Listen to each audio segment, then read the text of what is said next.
My lord, I have returned! Speak. The overlord legion! So many, vicious and monstrous! We must never go to them, my lord! Silence! Before my fathers took this throne, we saw many naysayers, many doubters, but here we are, strong with over 11 dynasties. But my lord! By the gods, I will have your tongue given interrupt me one more time, you insect! Spies from the southern kingdom have gone there and excelled. They come bearing gifts, stories and spoils. Soldiers! It is time for us to go. Rise! We must go to the NYSC Camp.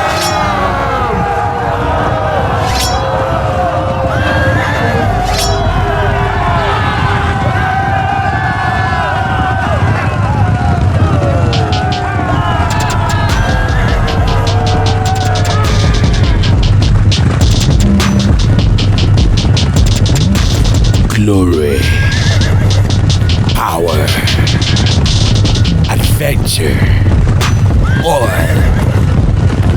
That's what's up. Woo, woo, woo. That's what's up. That's what's up right there. Ladies and gentlemen, you're welcome to this YouTube adventure. Today's episode is epic. It is a continuation of our adventure into the NYSC Camp. The mind-blowing truth you never knew about Nigeria's NYSC program, Part 2. This time, the focus is going to be on the myths, misconceptions, and truth about life on Nigeria's NYSC Camp. So, you have all the perfect time in the world to relax and hit the subscribe button like a king and a queen. Let's hit the road, ladies and gentlemen. So this time around, let's look at the misconceptions quickly. Number one misconception, they say NYSC is a waste of time. Now, I think this is actually a relative issue. It's something relative. I don't think it is 100% something we can say. So you see, it's best to actually experience the NYSC before giving such reviews. Have I experienced it? Yes, I have. And the program is a whole lot of mix and blends to call it a waste of time. You understand? I think it's more of a perspective. For someone who loves networking and learning from experience, NYSC for me was a thrilling adventure. Initially, I didn't find it worthy of attention because of my socio-political perspective, you understand? I mean, the country, Nigeria, is seriously plagued with a whole lot of unemployment, ignorance, poverty, and resulting corruption. So it's entirely difficult for someone like me not to feel some way about something the system produced, something like NYSC, for example. But the interesting path you will come to appreciate about the program may not be the program itself, actually, but the opportunities it brings closer. The opportunities it exposes you to. I mean, the opportunity to be at a new place, trying new things, meeting new people, and basically playing a different role and see things differently, at least from the military side of it too. So the conversation around the essence of the NYSC might be a mouthful too. I personally find those campgrounds hallowed by the memories and footprints of many amazing people who have walked in it, you understand? So it's quite a touchy issue too, because many have found meaning on the NYSC ground. Sadly, some coppers have also lost their lives. They've suffered tragic losses, threats to life by hostile elements in their environment, in the host communities, robberies, and even tragic endings like death during national service. You understand? So many have also found happiness and purpose, love, disgust, marriage partnerships, business ideas, regrets, beautiful and long life memories on the NYSC campground. So what do we say about all these NYSC ideas right now? Do we say it's a waste of time? Do we say it's worth it? I think indifference is a more honorable way to look at it. You understand? Let's respect the lives that were honored on that ground. You understand? And people who have found meaning on it too.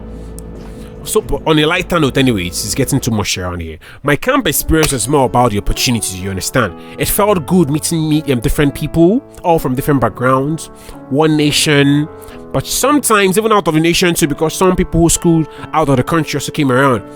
And I frowned at the fact that I was coerced into joining the camp's flag party, and we had to rehearse every day. Let's not talk about the long and monotonous camp lectures. Jeez, I just wanted to go to Mami Market and meet some amazing people, you understand? Now let's look at the second misconception about preparing for the NYSC 2, which is just hit the road. The belief that you just have to hit the road when it comes to preparing for the NYSC camp.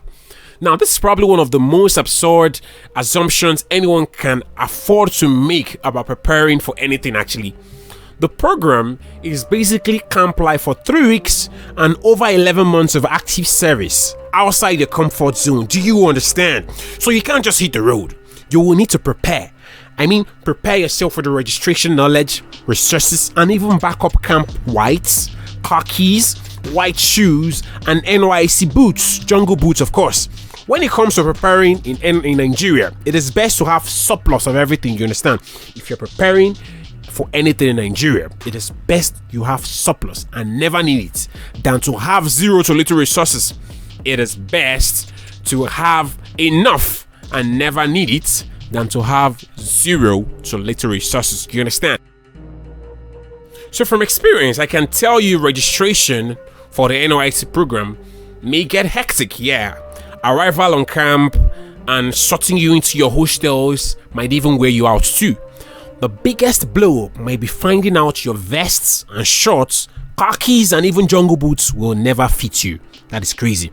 Those hours spent defining your measurements during registration doesn't seem to matter on camp actually. I mean, you go to the website, you register, you define your measurements, you get on camp and you see something different. So the NYSC gives its corpers vests, shorts, NYSC ceremonial vests, crested ones, yes, khakis, and even more. But the size is always chaos. It's usually a market of frenzy with prospective corps members.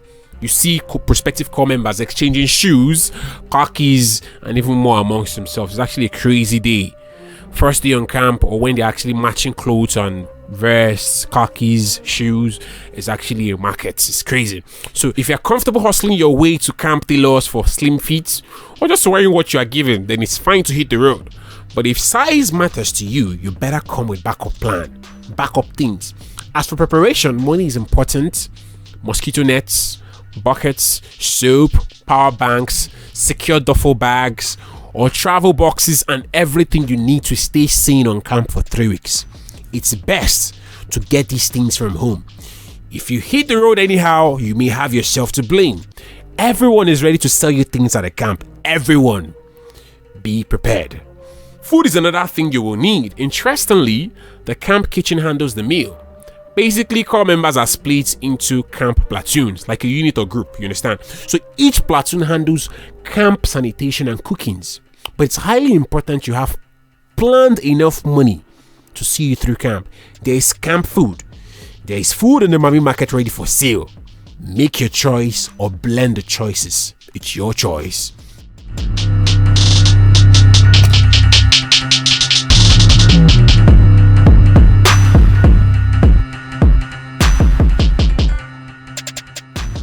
Now, the next misconception here is a notion that the NYSC program is compulsory. Is it compulsory? No, it's actually mandatory. This means the laws of the Federal Republic of Nigeria has defined those who are expected to provide themselves for service and those who can be exempted.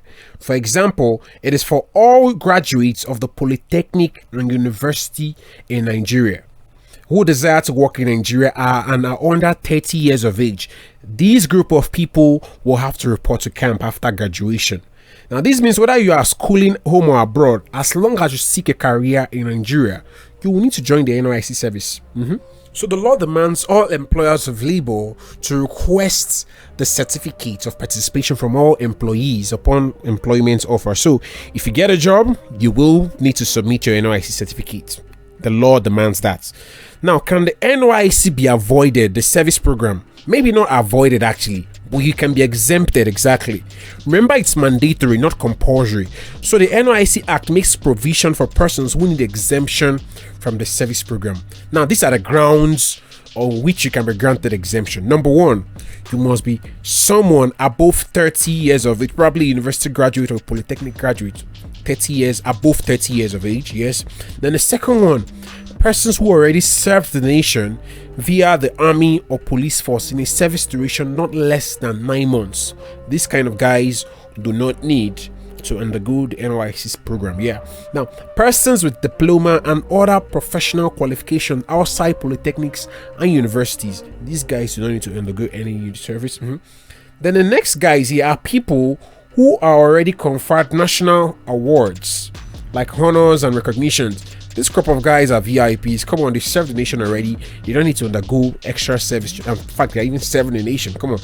So that's it.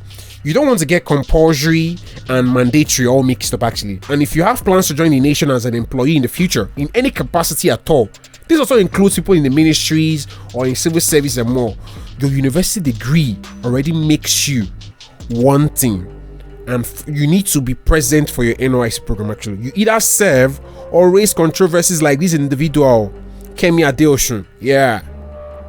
A whole lot of controversy surrounding this NYSC service status, and this can become an issue of public scrutiny once you start vying for some appointments within the country. So be cautious. Now the next one is, there is this belief, this notion that the NYSC program is boring. I think we already addressed that, actually. Assumptions or reviews like this might be more of a subjective thing. It is best to experience this thing yourself. Now, the camp mixes a whole lot of participation with teamwork, you understand? That's how the setting works. It's almost difficult not to go and socialize, actually. It's almost difficult, actually. You're already on a platoon. You're organized into a unit and you're supposed to function as a unit. You work as a team, even in cooking, sanitation, social events, camp drills, and more. So the word boring is quite relative. For you to say camp experience is boring, I don't know. I'll actually say it's more of exerting, you understand? You should try the Mami markets too. If staying in the hostel after camp drills is fine by you, then hit it. If it is Mami market, taking a walk with friends, or anything, just go ahead. But if you will leave your warm bed and travel hours just to a 3-week camp, then you might as well get all in. Just absorb the whole stuff, the whole experience. I mean, come on, just do that. Then another thing, another assumption, another misconception. The next misconception right now is that the campground is all about sex, about copulation. Christ, man, what is wrong with you guys? Sex? Come on.